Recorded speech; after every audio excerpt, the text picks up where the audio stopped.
Hello mga madamdami. Ito po, meron akong nakita dito sa baba.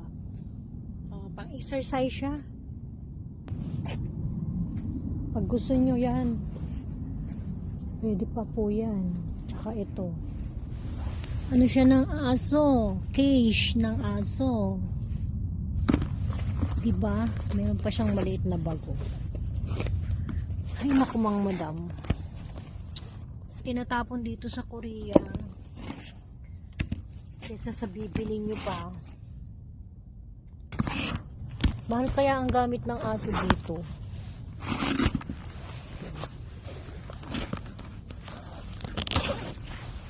May libreng damit siya, oh. Damit. Ang cute ng mga damit niya. Cute ng damit ng baby dog, oh. Kunin nyo na yan. PM nyo ako pag gusto nyo. Kasi, mamaya wala na to dito. Diba?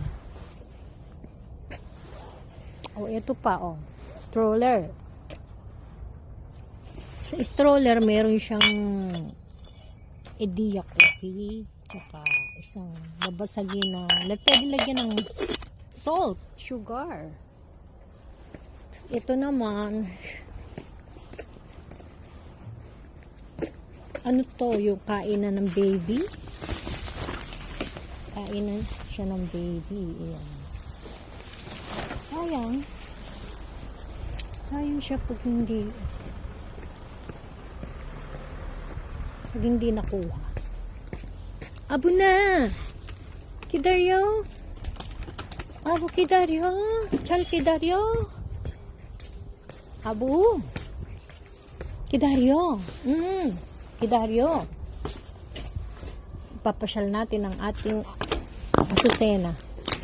Kasi itong asusena natin, ate, ayaw umihi.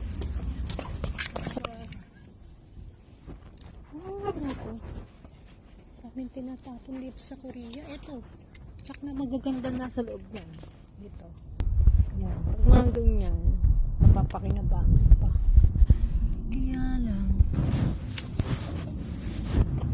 Shoes.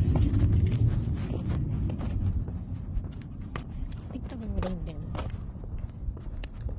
Ito. Upuan. Ano siya?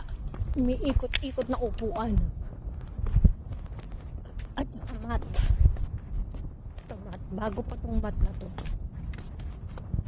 Ito mat. Pag yung mga bata kasi tatalunan. Ito umiikot rin. Ikot yan. Leather yung kanyang foam. Yan, mga madami tinapon lang yan. Dami tinatapon dito sa Korea. Kala niyo po ba? Gustong pulutin. The problem is wala akong paglalagyan.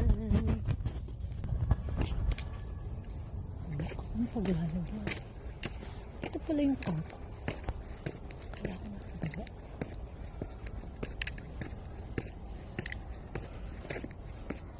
PM lang kayo madam ha pagka may type kayo sa mga pinopost ko.